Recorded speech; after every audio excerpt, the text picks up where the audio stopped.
I did just leave the fire department, Yeah. and and I think there's a lot of people that are really supportive and say, that takes a lot of courage, and good luck to you. But Hmm. I think that there are also people that feel that I don't know, that I walked out, that I let them down, and that I broke a brotherhood or something, and yeah, it's Yeah. devastating. I mean, I can't. I got to do what I got to do, and Yeah. I got to do this. So either way, um, I hope that people will see that I just want to. I want to give. Look. I'm 53 now, so Hmm. I got who knows how much longer. I mean, but a lot of things can go wrong Yeah. very in the next couple of years. You know, and so I just if there's something, my point was to myself, if you got something you want to give or something that you want to do in this life, you better do it, because Yeah. this is your window of opportunity right now. There is not going to be another one. Hmm. And that was really a motivating factor for me. And I know that, especially for me, trying to do two things at 100% is not possible. Trying to Yeah. do two things and give it 50% each is not, Enough. it does not nearly enough. It doesn't make sense. So if I was going to do this, I know that I'm going to give it 100% in everything that I got, so that I can look back on it and say, whatever the outcome, um, that I gave it the best that I had. And I Wow. feel like I've done that with my song. I spent a lot of money on it, and I spent probably over 5 years perfecting the lyrics, or coming up with the final lyrics, Yeah. um, and uh, and I just I put a lot into it. But I really feel like I can give it unequivocally, without reservation. This is what I have to give. It's my best. You may not like the song, but you'll appreciate the professionalism in it, Yeah. and the work that went into it, I think. Well, I noticed that it seemed like from the research that I've done, there's a real sense of urgency in the way that you're approaching your career now in music. Well, a couple things. I mean, I'm starting from zero. Right. Uh, Not really, because I have so many amazing people that still remember me from Guiding Light, and that Mhm. I've been in communication with. And it, I don't know where we are with the question and answer, but I just want to say that it's so refreshing and really exciting for me to to see the music business today, or at least my music business, is all about, or even being a celebrity to me right now, it's about connecting with the fans. I don't know, it's such a weird Yeah. word. Connecting with people that like the Guiding Light, or that are actually supportive of me and my career, and having real conversations and relationships. And Yeah. before, it was, you had your celebrity and your wall and your fans, kind of. Yeah. And now it's really about communicating individually, and it's about all of us together. And that's the way I think. Oh shit, sorry. And that's the way I operate. And it's exciting to sorry about that. That's okay. It's exciting to that it is that way right now, because that's what I'm trying to do in all aspects of my life, is kind of reconnect. Yeah. It just, it really takes, for me anyway, it took everything to do that job, because you're doing the job, you're up most of the day and night, Yeah. and a lot of time at home, I'm either sleeping or catching up on stuff that I didn't get to do for the last 3 days while I was at work or whatever. And so um, it's very demanding, and it even friends and family, you just lose touch. You just don't have the time or the energy to keep all this stuff going. So your work world kind of starts to narrow down, and right now my world is all about opening up, and um, dusting stuff off and making connections and relationships with people, and it's really cool. Well, I noticed that social media's kind of taken up a lot of your time lately, so you may have a hard time keeping up all those connections. I'll tell you, well, that's why I said, you know, I'm working harder than I ever have in some ways. I'm not, social media was pretty foreign to me. I'll give you a perfect example. Okay, so the other day, so there's a guy named Michael, he runs my campaign. Well, that's how we met. I talked to him, And he's awesome. He's an awesome guy. Love him. But we were kind of butting heads because he's like, you need to post more and stuff. And I said, well, how much can they see? You know, I mean, I don't want to like you know, it's enough already, because what I'm seeing on my page is every time somebody shares it, I'm seeing that, you know, so I'm looking at my page and I'm seeing 4 campaigns that day, you know, all the same thing saying, go, you know, look at the campaign. And I'm thinking that's what everyone else is seeing. And so I'm saying, you know, it's enough already. And he's going, what do you mean? You got to get out there and do it. So it wasn't until yesterday that I realized that I was totally wrong. So that nobody's seeing those. I'm the only one seeing it. So I was like, oh man. But we have a deadline on this campaign. We're trying to raise a certain amount. That my director, this is an amazing story, I think. So many of these, I'll tell you in a second, but she oh shoot, I lost that train of thought. I'll just tell the story instead. Okay. Do you remember what I was talking about? Not really. Like I said, we were talking about how busy. I know it is. We were talking about how social media, right? How busy it is. Social media. Every time you respond to somebody, so you put out a post and then somebody responds to it, and then you respond to them, and then so it multiplies every time you do one. You get another reply, and then you got to reply again. Literally. My girlfriend said to me, "Oh, I need to ask you a question." She goes, "Can I ask you a question?" I'm like, "No," because I'm holding one thought, trying to get that down. I have 3 texts waiting. I've got, you know, all these things in my head. I'm holding. They're like all these things up in the air, like I'm just holding it all there. And if the spell gets broken, they're all gonna fall, you know. And that's what happens. Right. I'm holding them all in my head, and if I have one more, everything's just gonna go away. So. So I'm doing my best, but I'm trying to, you know, I think it would be really, if we can hit our goal or even surpass it with this crowdfunding, you know, I think it'd be a really amazing video, because I think we have a great song, and I think we have a great script that Andrea, my director, wrote. So let me tell you the story about her. I think you'll enjoy this. So 20 years ago, I was in Larry Moss's acting class. He's now like so big that so I'm having a potential issue here. Yeah, you kind of cut out. I have 10% battery, so we may have to switch over to the computer. Okay, that's or I'll just plug in and unplug these things. Okay. Whatever. So about 20 years ago, I'm in this Larry Moss's acting class, and I wrote this story. It's called the story exercise. And what it is you write about a piece of your life, and you perform it. You stage it and perform it on the stage. And then, you know, he critiques it. But the thing about it is it's so interesting, because even like the worst actor that can't for the life of them be real on stage will do this thing, and it's fascinating because they're so real. Like, you'd think they're the most amazing actor you've ever seen. It's always that way. So I told Larry one morning, or one class, I said, Larry, I have the beginning and the end of my little thing that I want to write, but I don't have the middle. And he said, well, just go home, just bring me 5 minutes, you know, we'll work on 5 minutes of it, and we'll build it as it goes. And that obviously permissioned me, because I went home after class and sat down to write at about 11:30 midnight. And I didn't stop writing till 5 o'clock in the morning. I had written a 45 minute piece, one act, one person play.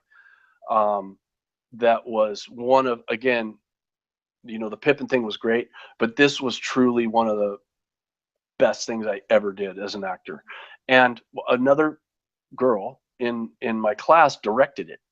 She helped direct it for me. Yeah. And so, and that piece turned out to be, it was all about taking a leap of faith.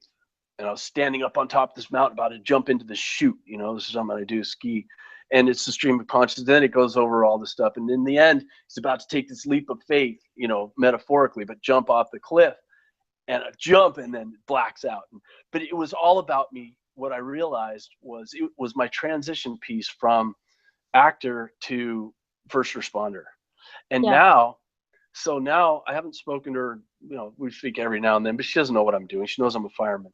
So I made a little Instagram video as I'm leaving the station for the last time, you know, here it is. It's crazy, right? Didn't say anything about music. And the first, let me just go back just 1 second. So I've been thinking about this, you know, this video I want to make for the song. And I was thinking the first person I need is a director. And, you know, and I thought about her. I mean, that would be great. I would love to work with, like, she would be my first choice. Yeah. Even though she's not a, you know, director. So I'd make the video. The first reply I get is from her. And she says, "Oh, Morgan, congratulations. By the way, I'm directing music videos now. So if you ever want to do a music video, let me know." I'm like, you gotta be kidding me. If that's not a sign from God saying, you're making the right decision, I don't know what is. And things like that have happened over and over again through this process. But so that's my story about that. That's really cool it is. It's really cool how things sort of fit like that and just sort of all of a sudden come together. So I'm really hoping that you guys can get this going. You're 61% funded right now, right? Last time I checked, that's what it was. Yeah, we've kind of, I'm not sure, you know, I was, in my mind, I mean, I'm hoping that, and I really do believe that at some point it's going to just catch fire. You know, I mean, it's going to catch on. I'm not talking about the campaign so much, but the song. And the idea for first responders. You know, I reached out to a chief in Pittsburgh, actually, who made it's EMS week, and he made a faces of EMS kind of little video, you know, pictures of EMS workers, just their faces over some music, and it was very moving, really great piece. So I reached out to him, and the first message I got this morning was, "Man, I love the song and love to get this out and get this out to the people." So that was really like the first outside of LA and Firefly. I mean, there have been other people. Vicky, some of my Facebook friends have been amazing, and they're either first responders or have been, or their spouse is. And they've been great. But as far as somebody that is in that position and actively right now, it was just such a great response to hear, and that's what I'm hoping that we'll hear a lot more of around the country. Because my plan is to, you asked me about Nashville. My plan is to do a national tour and raise the money and awareness and give back. I feel like the more I give away, the more I give this, the more I'm investing in my future. But I'd like to do something good with it. And I'm really not, I don't want to make money off this song. I mean, I'd love to make money off this song, but that, but I don't, I'd rather give it back, because I mean, I did that job because it means a lot to me, as you can tell from our previous part of this interview. That definitely is what motivates me, not being able to be there. And then also the fact of being able to be there, because I remember once I ruptured my kidney in high school playing football, and that's how you did it when you were playing football. Oh, did you know that? Did I write that down? Yeah, you wrote that down. So I did it playing football, and I was in the hospital. My parents were I don't know where they were, like out of the country. So really with nobody around. I was in ICU for like 2 weeks, and I remember I looked around, and they had that catheter thing in. I just pulled it out, and I said, "Man, I'm getting out of here." And so I go to stand up next to the bed, and my legs felt like wet fettuccine. I mean, I Yeah. had no power. But anyway, I stood there for a second, and then I started walking. I said, well, I'm just going to take a walk. And I walked down the hallway, and I got to a point where I literally could not even stand up anymore. I was just falling and passing out. And I Oh, was about to wow. fall and just full on hit my head. I had no way to, I was going out, like, and all of a sudden these arms catch me. And out of nowhere, I mean, there was nobody in the hallway. And they put me back up, and I hear my brother's voice saying, "You all right?" My brother, Adam, my oldest brother, he was there, and Yeah. he caught me. And that feeling of being so helpless and alone was, I'll never forget it. And to have somebody there, to catch me, it's a pretty powerful thing, to be able to Right. be that guy, to be there when somebody's over their head in something, or they're out of their, whatever, they can't deal with the situation, and you can be there to help them. It's I just feel like I feel so blessed to be able to be that guy, to be able to Mm-hmm. be there in the times that I was in people's hour of need. So I mean, Yeah. I'm sure I was a jerk sometimes, but you gotta I mean, we're only human. Yeah. Yeah, but I think that with this song, with this Homeward Bound song, I think that you have really found a good way of conveying what it's like to be a first responder, and I think that you've shed some light on that, and probably helped some people along the way just with the song. So It's very, very intuitive, actually. I've had conversations with some firefighters that it seems to start a conversation about stuff that you would not normally hear a firefighter talking about. right. Certainly conversations I've never had. Um, and yeah, I think I you don't even know when you're in it. You don't even realize that you're shut off. Yeah. I only realize it now because I'm starting to see and starting to realize how much, it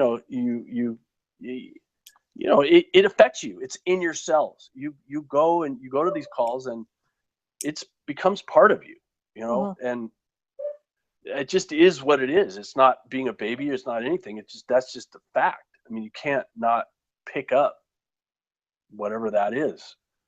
Yeah. And if you don't have a place to put it or know what you're going to do with it, then it can fill up to a point where it can do some damage to you personally. And Yeah.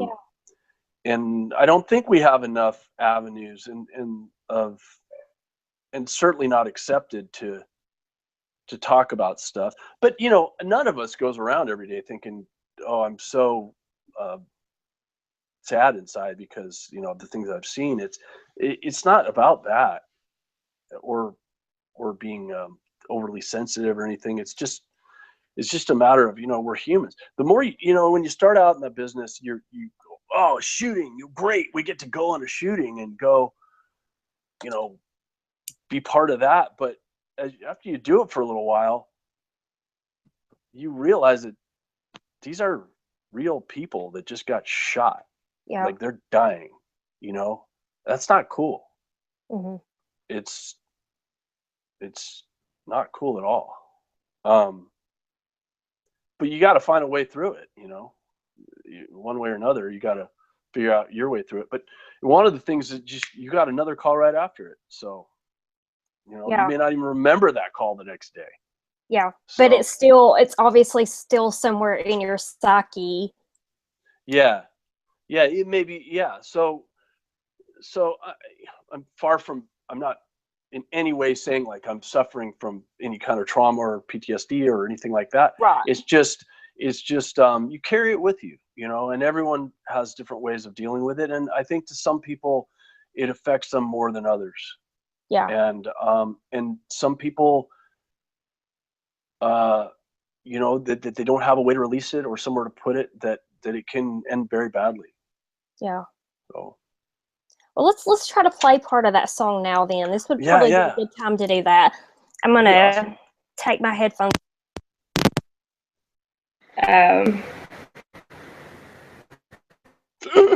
I'm taking my headphones off too. Oh wait, I'll mute you. That's what I'll do.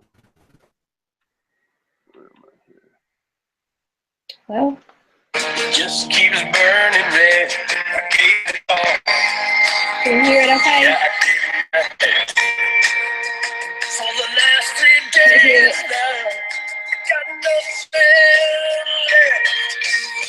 left. Well, I'm back to my kids and back to my life. Oh, now make the light turn green. You don't know what it means till you've been where I've been, and you see what I have seen. Make the light turn green. Shine, shine. Headed home. Could you hear it at all? And I've been sitting at this stoplight. Sorry. Keeps burning red. Could you hear it at all? Yeah. Oh, absolutely. It's just it sounds okay. like through 3 computers or something. Just put yeah. We'll put the SoundCloud link up there, like for people. Okay. Do you want me to send you the SoundCloud link?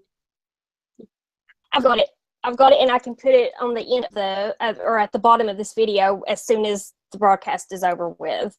All right. So we'll talk about that. Make sure it's the SoundCloud, because the other one I'm going to be discontinuing after today because the EMS week. So. Okay. Yeah, I'll put that on there as soon as we're finished. So okay. And also just okay. I have it up on Spotify and all the major streaming sites. So if anybody has iTunes, Amazon.